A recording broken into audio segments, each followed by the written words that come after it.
Hello, everyone. My name is Julie McVey, and this is Unordinary Made Ordinary, where we talk about extraordinary experiences of everyday people. And today, our guest is Daniel Spaulding. Hi, Welcome. thank you. Thanks for being here. So I am really excited about this conversation. I love lucid dreaming. But before we get into all of that, can you just share a little bit about who you are, a little background? Sure. I'm 44 years old. I grew up in Oklahoma. I still live here. I'm a stay-at-home father. I've got 2 kids. I do homeschooling. We sit here and have lots of fun, and that's all I do. Nice. Good time of life. I'm lucky. Yeah. So tell me, what in the world got you interested in these kinds of topics? Well, I had a near-death experience, and that just happened to me. I didn't plan for that. I've been a lucid dreamer most of my life, ever since I was a teenager. I've been able to control my dreams. I wake up in my dreams and realize I'm dreaming. And so the dream world for me, growing up and being an adult, has been my playground. I'm very adept at lucid dreaming. My conscious level is very high when I'm in the lucid dreaming. I know my name and my birthday and my social security number and where I'm at, what date it is, what's going on in my day, what I have planned for the day, and I'm in a dream world. So lucid dreaming is a lot of fun. My near-death experience was a little bit different. I did go into a different place, but it wasn't a dream world. I was not in control. So. Okay, so yeah, so expand a little bit. Tell me a little bit about how do you define a lucid dream, or the difference between a dream, regular dream, and a lucid dream? So I'll have a regular dream and then realize that I'm dreaming. Something will be off. I'll look at a clock, it'll say the wrong time.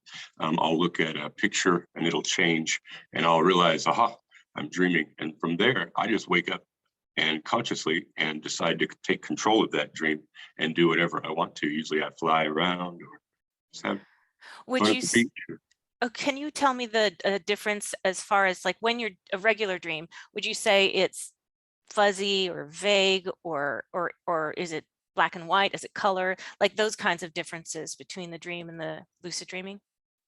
So lucid dreaming and real dreaming, not much difference. When I become conscious in my dream, everything stays pretty clear and pretty bright.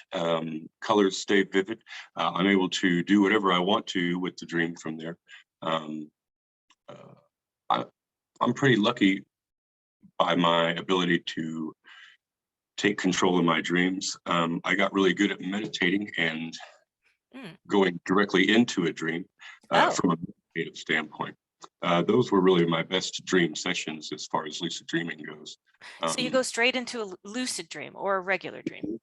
Yeah, I can sit silently and quietly with my eyes closed and meditate into a dream world and be in complete control and visit loved ones or Okay, visit outer space, so whatever I want to do. you're awake and you induce a lucid dream. That's called a wild. Have you heard of wake induced lucid I dream? found this term in the last year. I've been doing it most of my life. I had no You've just idea been doing it.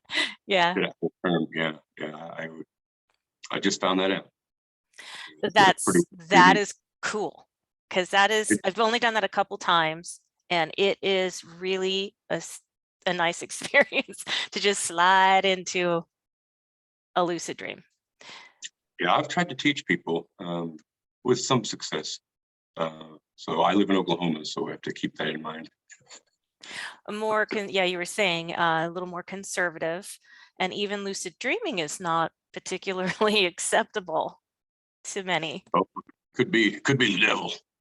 You never know. Could be but dreaming is okay according to the conservative point of view, but Yeah, not lucid so. I dreaming. think so. Well, you start talking about taking control of your dreams and casting spells and fireballs and flying around and visiting loved ones, and people start looking at you a little funny. No, lucid dreaming, it's Yes. become way more acceptable and studied. So it's cool. Yes. So you said you meditate sometimes to go into a lucid dream. Now you learned this at route, because you said you've been lucid dreaming since 18, I 16? did just self-experimentation. I've had two goals in my life, and that's wisdom and happiness. I don't know where Hmm. going with that necessarily, but I've always tried to experiment as much as I can with stuff like that. Dreaming world was pretty fun to experiment. I spent a lot of time learning the slip from being awake to being in the dream world. It's pretty easy to accidentally just fall asleep or wake up if you're trying to lucid dream. Yeah, I got Oh, really good at it. Feel very adept at my lucid dreaming ability. That's why when I went into my near-death experience, I knew and it was a thought different. consciously while I was there, I knew I wasn't in a dream. I understood that right away. So, okay, so you do two. I just want to make it clear for the listeners because not everybody really knows about this topic. So dreaming, unconscious, the dream takes you wherever, controls you. You're not in control of the dream. Yeah, just your subconscious having fun.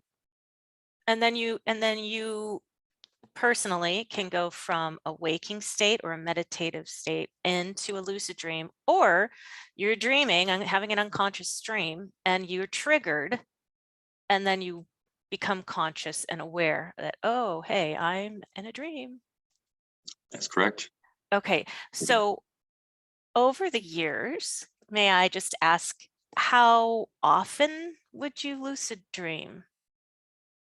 Well, if I'm well rested and I have time on my hands, as much as I wanted, I guess. Most of my mornings that I wake up, I'm usually at the tail end of a dream that I've understood that I'm dreaming and become conscious in. And usually it just lasts for, the last little bit of my dream. I've got a little girl that tends to wake me up. So I don't get a whole lot of chance to meditate or get much lucid dreaming in these days. But So would you say it's easier in the morning hours after a full night's sleep to lucid dream? So I got my best experience as soon as I wake up, and then trying to go into a meditative state when I'm well rested and there's silence and I can meditate and think, concentrate on waking up into a dream world. I can do it a couple of different ways. Either I concentrate specifically on a dream, let's say. Okay. Let's say I just woke up from a dream. I want to go right back into it. Oh. I close my eyes and just vividly imagine that dream. And as the color begins to take hold and I begin to be able to interact with things, I keep my consciousness and stay in the dream world and realize I'm dreaming right then. And that slip is really subtle. It's very easy to just fall back asleep. But yeah, practice and practice. That's the best way. When you wake up, if you've got a few moments, sit there and just try and concentrate on that last moment of that dream that you just had. And that's a good way to get started, is when you're well rested and when it's nice and quiet. Can I ask you also so if you weren't in a dream, what would you focus on to go into a lucid dream? So I focus on trying to grasp something in front of me, and not move my hand. Another way of saying it would be I try and lift my arm out of my skin. So I try and move my hand without moving it. I try and and then the second I can, which is a strange thing. You have to continually concentrate on it. It's a meditation. You can't think about anything else. You can't let your mind wander about the bills today or anything else. You have to be concentrating on moving your hand without moving it, which sounds kind of silly. But once I'm able to lift my arm out of my body, if you will, once I'm able to move my hand, I'm pretty much free into the dream world at that point. I can sit up and move around or walk around. I can walk through walls, fly through the ceiling, go off on my adventure. What are you reaching for in particular? A particular object in your mind? Usually, I try and pick an object in my mind, a ball or something in front of me that's hovering.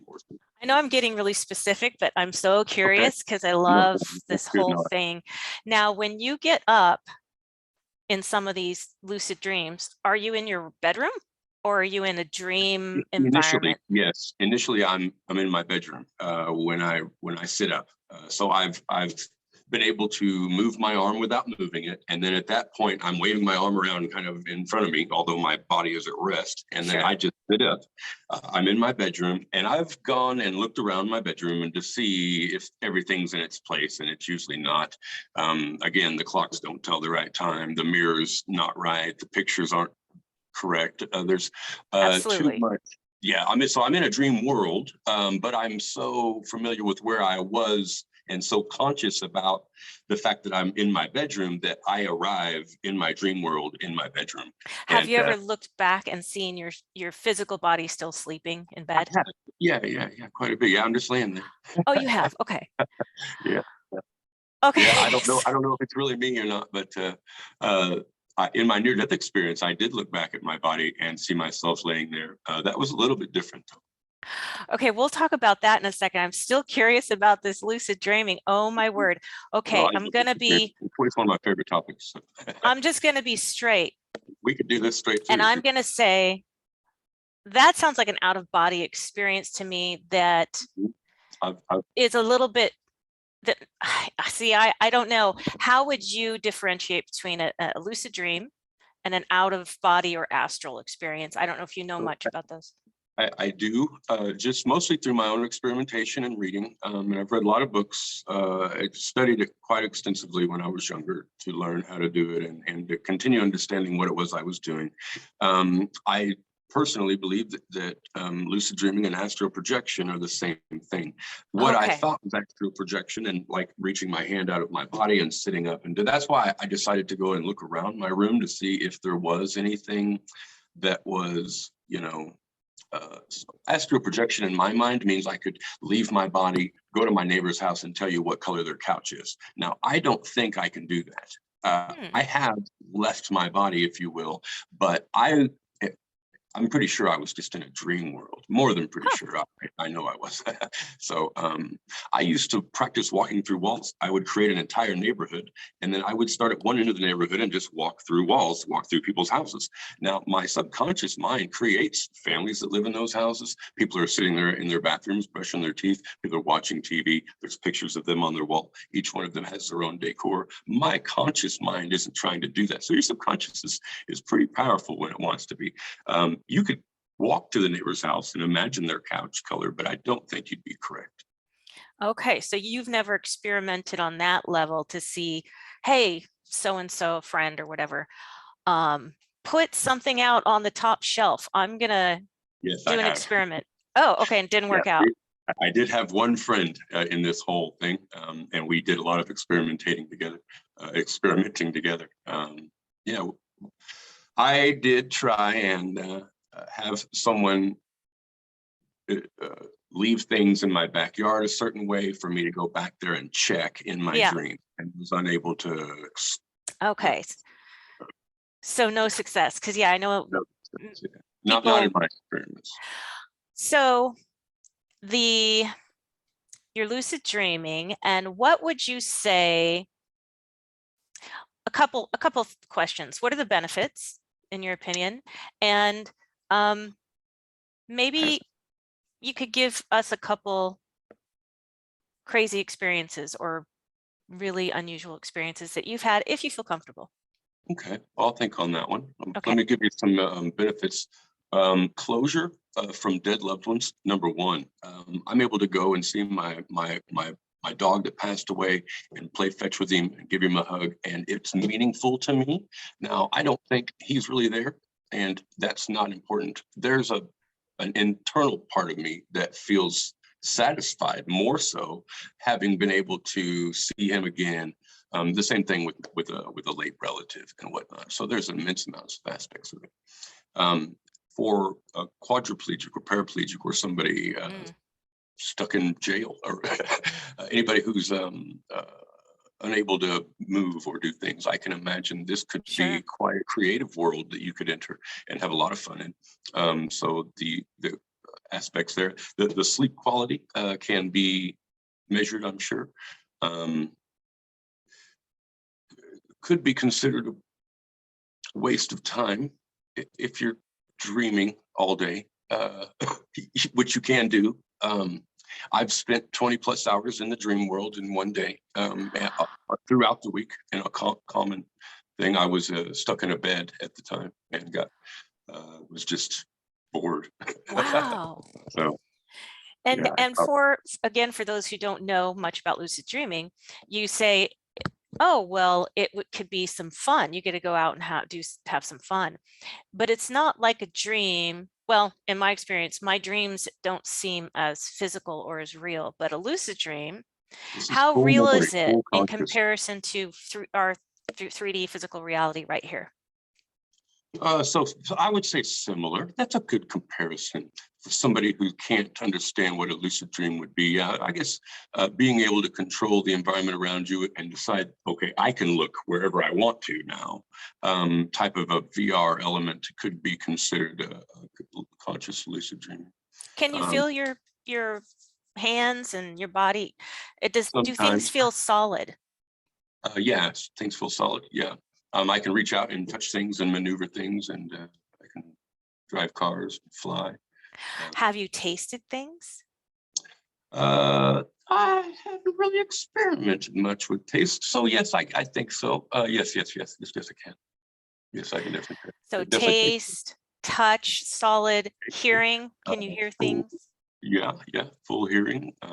So when you have conversations with your loved ones, or maybe dream characters, I'm not sure what you call them, are you using your mouth and it's an audio experience, like you can hear it with your ears? A mixture of a little bit of both. It's a little bit of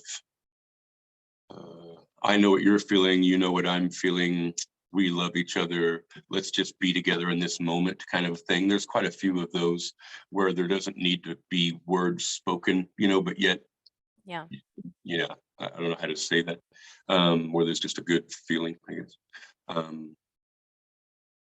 Lucid dreaming can be lots of fun, lots of sex, if you like sex. I spend a lot of time on the beach.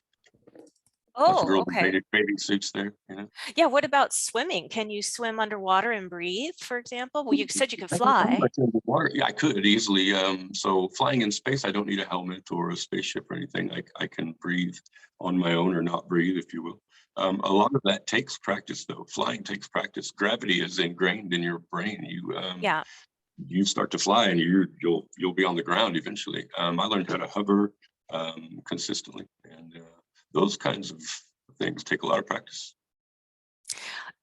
Some people have said they have met their guides, that they believe that there are non-physical, or maybe people have passed on and they meet them in their dreams. Have you had that experience? I haven't met another consciousness in my dreams, if you will. I have always been the only thing there. Now, I have a voice with me, I guess, if you will, but it's me in my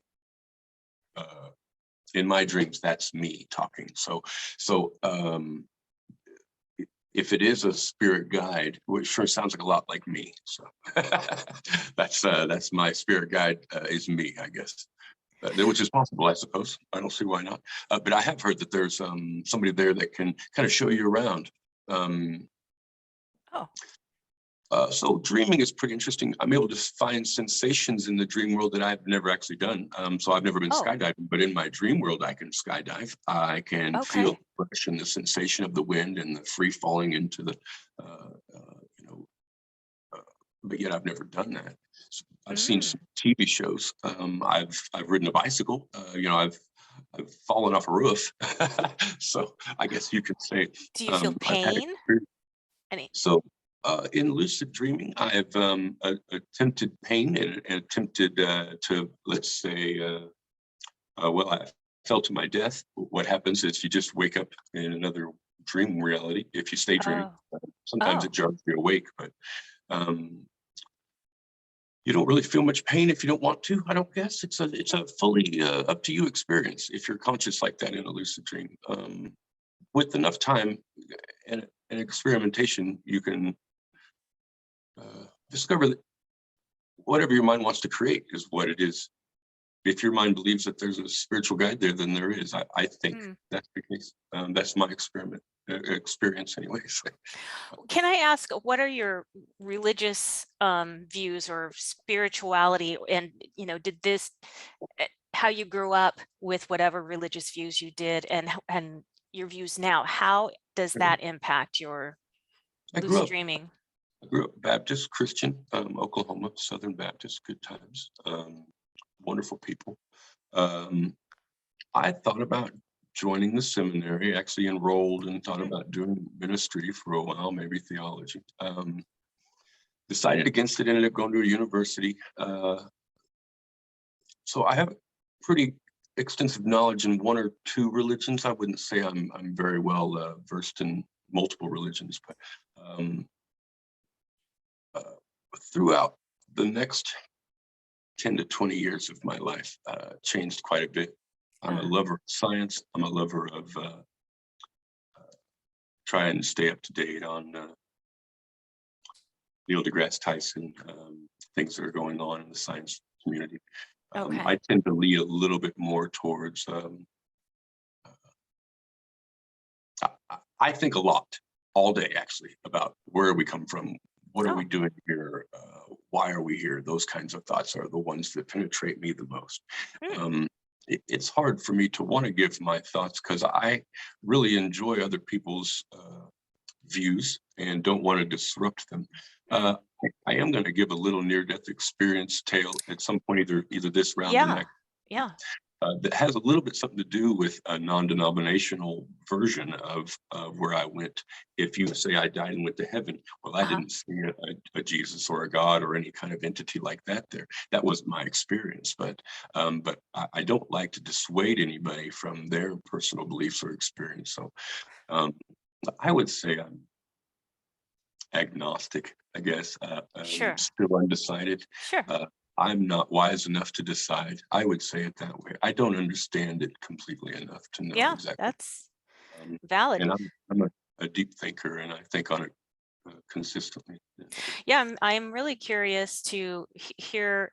So the lucid dreaming, you control everything, but you said your near-death experience. I would like you to share a little bit about that and how it was different from because it sounds like you're just lucid and conscious in both of these experiences. Yeah, I was completely conscious in my near-death experience. So I had just come back from dinner. I was with a friend of mine. We were on a date. We had laid down to watch some Star Trek on my couch. I was laying in her lap, and I guess for the next 15 minutes of reality, I was going into convulsions and shaking around on the ground. I woke up about 15 minutes later with rug burns all over my body and face. Ooh. And she described what she saw was that I was just, going into convulsions. She didn't know what to do. She called paramedics. They showed up, didn't do anything. Never did really figure out what happened. You're With all kidding. that. No, never did. Yeah, I never happened again. It happened before.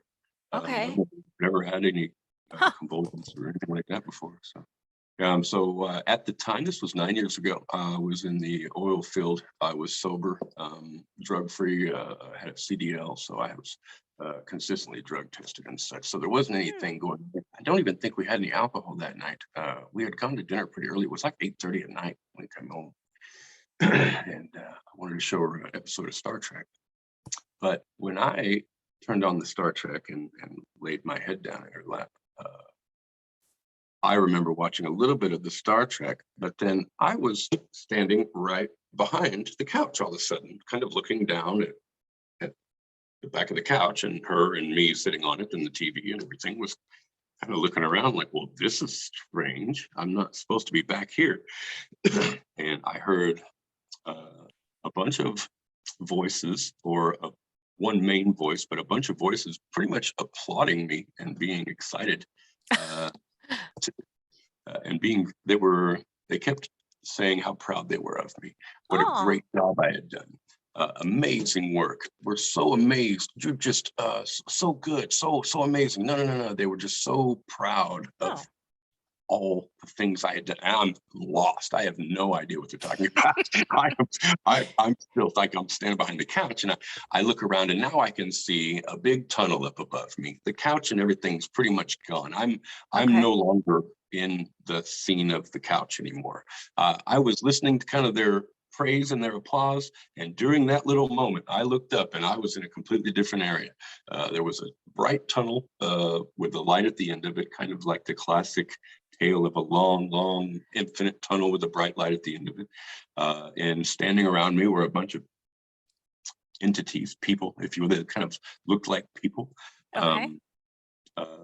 Their features weren't bold. I couldn't make out features or any type of, I couldn't tell male or Like female. soft edges of the Soft edges. Yeah, silhouette. there weren't any people or voices I recognized. It wasn't like my dad was there, like, welcome home, son, or anything weird. I didn't hear anything that I recognized. They were just, I felt like Leonardo DiCaprio going into a McDonald's and all the employees just stopped what they're doing and turned to Leonardo like, wow, dude, we loved your movie, man. You're amazing. And that's kind of how I felt, like I was famous or something. Like, what are y'all talking about? That's cool. Wow, I'm so excited. I interrupted them at work or something. Like I was like, what is going on here? What have you guys all been doing? Where am I? I had all these questions and they were answering them about as fast as I could ask them. Which I loved. Oh my gosh. Okay. The question to answer ratio was extremely fast. This all happened so quickly. The second I could come up with a question, they had an answer, which propelled 3 more questions, and they had 3 more answers. And so it crescendoed into this. So what's going on here? Well, oh, you mean to tell me? Oh, yeah, that means that. And you mean to tell me? And now that means, oh, and you mean, and oh my gosh, and so forever, and in distance. So all these things happened all at once. So I'm still digesting it over 9 years on exactly what all happened during that immense information exchange when I had all these questions, they had all these answers, and I've tried to write them down and remember what all I asked. For the most part, I can remember the entire idea. I asked, first of all, what's going on, and they explained to me that I had passed away. They were very impressed that I wasn't concerned. They were very proud of how well I took it, that I was dead or whatever. They didn't use the word dead, but they were like, yeah, some people kind of freak out about this. I said, well, what happens when people freak out about this? They said, well, we have a way of introducing them to this area that's a little more calm, or whatever they're expecting to see, kind of what they'll see.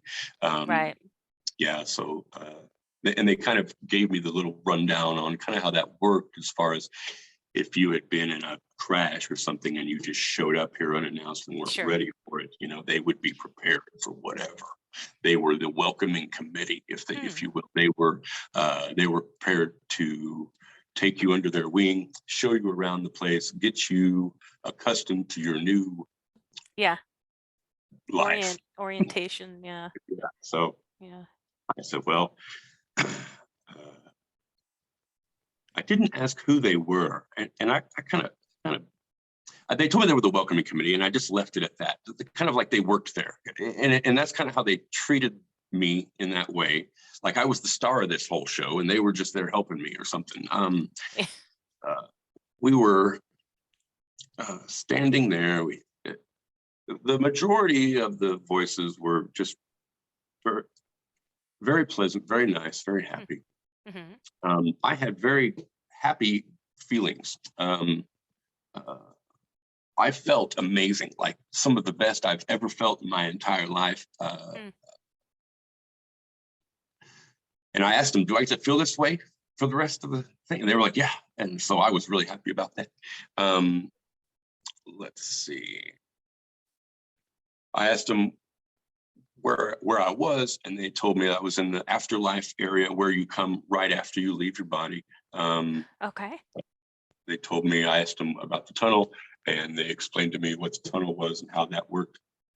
The tunnel, I could kind of just reach out and touch it if I wanted to, but it was really far away, but I could still reach out and touch it if I wanted to. And the best way I've learned to describe that is kind of like Google Maps. I could just zoom in to that area. If you and during a lot of these questions and answers and different things, I am becoming conscious of the fact that I'm not in a dream world. I'm not in control.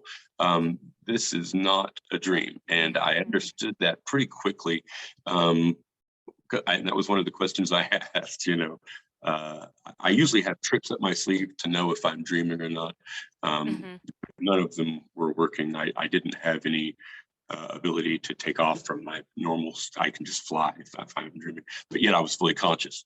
Yet I'm able to do whatever I wanted. I was just here along for the ride. I did have control over some of my surroundings, but it was nothing like I've ever experienced. I've never just zoomed into something. It was like my size didn't matter. I could just zoom into a part of the tunnel. Do you remember if you had a body, like a physical body? I had an entity. I never really looked down at myself, but I understood that I was a me. So that's the best I can give you. Yeah. So, so you said you did not meet like God or a divinity or an angel or Jesus. I never left that area, so I don't know what was at the end of the tunnel. In other words, not to say that there wasn't a God, but I didn't meet one personally. The people I met were all pretending like I was God, or they were impressed with me, kind of a thing. Yeah. Like more so than anything else. Like I was the important one. That's yeah. That's what was so weird, and how impressed and proud of they were of me. What a great job, and how difficult everything is where you were, and how amazing you performed. Oh, okay. They were bringing up episodes of things that I had done in the past. I was like, what are you talking about? I was like, and they were like, yeah, remember that time you were in? I was like, I was so amazed. Man, I was like, kind of like, man, I love that movie you did with the thing. That reminded me of me. So, like, but no life review. This was no just quick life talking. review yet. No, yeah, this was just talking. Okay. So the life review comes into the tunnel where they told me. Okay. Because I asked about the tunnel, like, what is going on here with all this tunnel? It was beautiful colors, beautiful lights, very vibrant neon, bright pinks, bright blues, bright yellows, beautiful purples, beautiful bright reds, bright, everything's beautiful and bright. And they were all different shapes, almost like a Tetris puzzle piece of some type. And some of them were longer and shorter, and some of them were bigger and fatter. And the tunnel went on forever like that. With just a tunnel of shapes and colors all the way down to the end point. And I asked about what the shapes and colors were, and they told me that each shape was a memory and a time frame of my life that I was able to go and spend time with my loved ones, or with I kind of glanced up there and looked, and one of the time frames I saw was me jet skiing with my father, and I said, oh, you mean to tell me I can go up there and spend as much time in that moment as I want? And they were like, yeah, as long as you want. When you're done going through it, and you're here to learn, because I asked them, what's the purpose of all this? You're here to learn, so you're trying to learn as much as you can in each area. And then once you're done, you'll exit the tunnel at the end, and we'll have another event for you. And I asked what that was. They didn't really disclose that. It sounded like a job that I was going to be really well prepared for by the time I got there. I asked how long I could stay there in the tunnel, and they told me I could be there about 10,000, 20,000 years. Because I asked for a number I could wrap my brain around. Yeah. Because they were, they couldn't really answer that at first, but I cried. I was like, wait a minute, how long do I get to stay up here for? The feelings were so amazing. I was so happy to be there. I continued to ask questions about let's see. No loved ones, though. You didn't meet any of your loved ones that passed on. I didn't see any of my loved ones. If that's who those people were, they didn't introduce themselves, and I didn't recognize them. Now it's not saying that's not who they were. That's a good possibility that I was just so into myself at the time that I wasn't even looking around at that. And I didn't look at their face. So it wasn't voices I recognized, but I don't even know if I would recognize voices from that long ago, or from loved ones and whatnot. Yeah. So it didn't feel like my long lost buddy coming out of the crowd and giving me a hug or anything. Those kinds of, it didn't feel like that. Did you didn't go into the tunnel? I stepped foot in the very beginning of it, just a couple of the colors, and I kind of looked inside just to kind of see what it was they were talking about. I saw a couple of different memories that I had, some of them I'd even forgotten about, a couple of different time frames and times that I wanted to go and spend in my memory that I was glad were there. Some I'd even forgotten about. I didn't go past that. I was still in this question and answer mode where I was asking questions. Full of questions. So the purpose of the universe, did you get that one answered? Purpose of, I mean, you found out sounds like the purpose of at least your life is to learn. They told me I was here to learn as much as I possibly could for the next area. Okay. Whatever that could be. So when they were sending me back, they told me that I was going back, and I asked, what do I, okay, so I saw the bad part of this whole area. Oh, okay. The part that scared me the most. Okay. So we're standing there, it's the tunnel above me, we're all having a great time. It's a big football field here that we're all hanging out on. And as I'm asking questions, I'm looking up here and looking up at there. And then I look down and I see this deep chasm.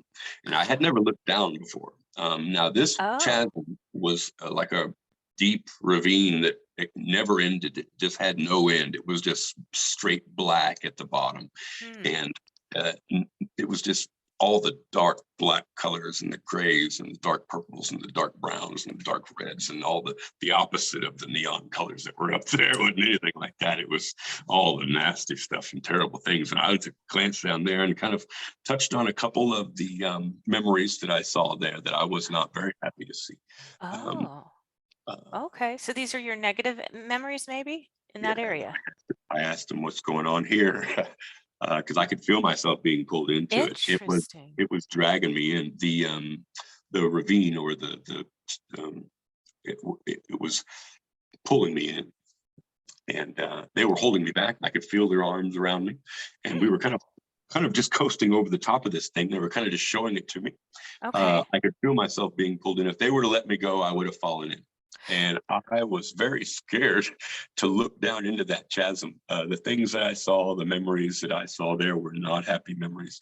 These were all the times I lied, cheated, stole, those kinds of lies. So things that when you were being negative, not negative things done to you by others? Yeah, no, these were me being negative. Yeah, these were my bad times. And you know, I'm sure times where people were negative to me too were probably there. Maybe in response, or the cycle of it, maybe. Yeah. Well, so they didn't say, well, you can go in there as long as you want and then come out. They didn't say that. So I wasn't really happy to see those things. You know, there's things you think you've hidden that no one can see, that no one knows, and they all knew. And I was very not okay with that.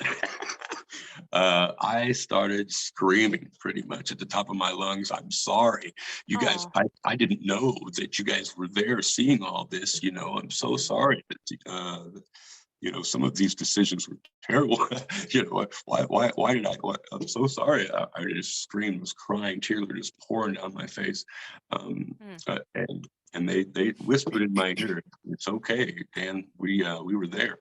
We knew your inner thoughts. We knew that when you were in the middle of that you didn't really mean it that way, that you were, it just happened badly, or these kinds of things. You know, we knew your innermost thoughts. We understood why you were doing that way, or what purpose you had behind it. You know, we understood all of that. That we were there. It's okay." And they were sending me back, and I said, "I'm going back." And they said, "Yeah." And I said, "Well, what do I do to avoid this area?" Create more bright colors. Yeah. I said, create more bright colors so that there's more in the tunnel to do. You'll spend more time in the tunnel. And then they sent me back. I woke up with rug burns all over my face. She said that at the very end, I was screaming, "I'm sorry. I'm sorry." She said, I thought I could hear you mumbling and screaming, "I'm sorry." She was like, "What was that about?" I said, "Man, I don't know where I just went, but it was vivid." I drew, I don't know how many different art pieces about the tunnel and the different things that I saw. I tried to pull it up to show, but I couldn't find it. Yeah, I did not. So you're an artist. Yeah, I do art. Currently, I'm running a little tie-dye thing out of my house while I'm raising my two kids. So. Okay. Yeah, because because at the end, I was going to ask you about that, but before we get into that, so you come back, you don't know what's wrong medically. Nobody has any answers. But you're saying you knew when you came back, okay, that was no lucid dream. Did you know it was called a near-death experience? I didn't know that. I thought it was called died and went to heaven. I knew that I had gone to the afterlife. You're a very Bible-aware individual. At the time, yeah, I just figured I died and went to heaven. I didn't know what they called it. Did that change your views on death at all? Or you were like, yeah, or did it confirm? I think I'm still processing it, still 9 years later. I think I'm still going through it. It's something that I think about pretty steadily. That experience in general, I would like to say that I'm agnostic to the point of a non-believer, but yet these type of experiences like that sure make you question. Yeah, I would think so. Did you tell your, I don't know if she's still your partner or girlfriend at the time, what you experienced, or no? Did you keep that private? She didn't go on another date with me. Was that your first date or no? Yeah, that was our first date. Yeah, she Oh didn't want anything to do dear. with me after Okay, that. well, This that guy probably, is crazy. Yeah, he goes into convulsions, comes out oh talking about well, that freaked tunnels. her out. We are still friends, by the way. I Oh, did talk good. to her. I told her I was going to do this interview, and I asked her for her side of the tale, and it was Yeah. pretty much as I remembered it. She was just sitting there watching TV, and then next thing I know, Okay. I'm flopping around on the floor. Uh, That's pretty scary, really, but but never. I'm sure. Did you? Well, I'm sure you worried like, oh, when is this going to happen again? Like, is this going to happen again? You know? That's strange. Yeah, I don't know. I never really worried about it. It's the strangest thing. Did your Pretty healthy lucid guy. did the lucid dreaming change, improve after that, or did you have any other interesting experiences you think that was because of that, So triggered the by it? bulk of my lucid dreaming experimentation was in my 20s. And by the time I was into my 30s, working 12, 14 hours in the oil field, not giving myself much time to lucid dream there. In my middle ages, if you will, I guess I haven't really done enough to constitute going and seeing if I could revisit where I went in the near-death experience in my lucid dream. And I have not tried that. It's something that's, it's got me thinking maybe I should try to go back and remaster lucid dreaming to the point where I can make sure that I'm in full control of my dream, and then go there and see if there's a part of me that's in control or what. So that would be Yeah, interesting to find out. That would be a fun very. experiment. Wow. I have not heard a near-death experience yet quite like that one, so that's pretty unique. Although it seems like every near-death experience, they have a few similarities and also many differences. They're very unique, have Yeah, their I've own. heard quite a few ones. None of them coincide just like mine. Some of them are pretty similar. Some of them are Some way totally similarities. different. Yeah, Yeah, yeah, yeah, it's cool. yeah. So okay, so let's get back to, I want to make sure the listeners can connect with you, and share a little bit about your projects that you're working on. You said you had a tie-dye thing Sure. going Yeah, on. yeah. I do tie dye at home. I call myself Oceans Tie Dye. I'm Okay. active on Facebook and Etsy. There'll be a link. There will be Oceans Tie Dye uh, on Etsy. So it's a lot of And fun. We do art on our t-shirts. So cool. Okay, I'm going to put that link in the description for the okay. viewers. And so it's okay if they can contact you and they can Yeah, connect that's a with great. you Yeah, there. yeah.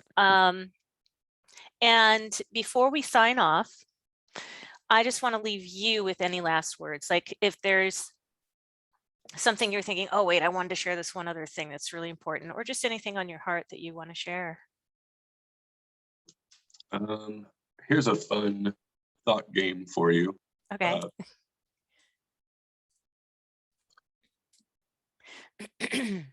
Pretend that you're just uh,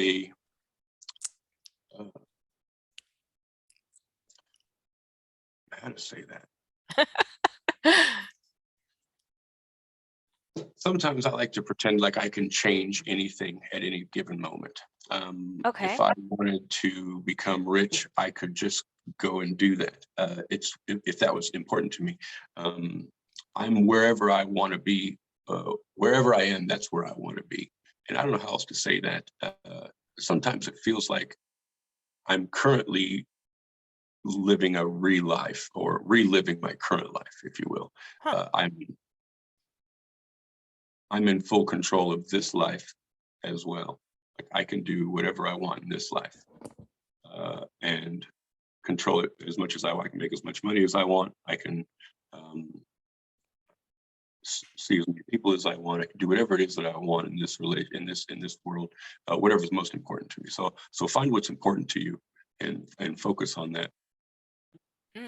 Okay, thank you. No, I appreciate that. Yeah, I think what brings you joy, focus on that, move toward that. Yeah. Mm-hmm. Yeah, create as many bright colors as you can, as many happy memories. Definitely. And I don't know if you hear my dogs whining on the outside of the door there, but They're that's ready to go, them. are they? I'm going to let them in at any second. Daniel, thank you so much for hanging out with Thank me you. and sharing this. It's been really interesting. And thank you to everyone watching. This has been Julie McVey with Unordinary Made Ordinary. And I hope you'll join us next time for another interesting interview. And if you enjoyed this, give it a thumbs up. And if you like this type of content, of course, subscribe, hit the bell icon so you're alerted to future videos. And I hope you're having a wonderful day or evening, wherever you are on the planet or off the planet. And we'll see y'all next time. Bye-bye. Bye, guys.